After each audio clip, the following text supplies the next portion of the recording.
Čokolada, vedno dobra izbira, pa ne bo sladka ali slana. Tokrat pripravljamo posebno rolado, popolno za vikend kosilo, praznovanja ali kar tako, ko si zaželimo nekaj posebnega. Potrebovali bomo poranje meso in lokovski pršut, ki bo meso lepo objel in mu dal tisto pravo aromo. Za nadev pa kruh, suhe slive, sušene paradižnike, čebulo, pistacije in piščančja stegna.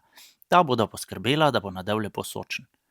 Nato poranja prsa prerežemo po dolžini, da dobimo en dolg zrezek. Na sredino dodamo nadev in vse skupaj tesno zvijemo v rulado.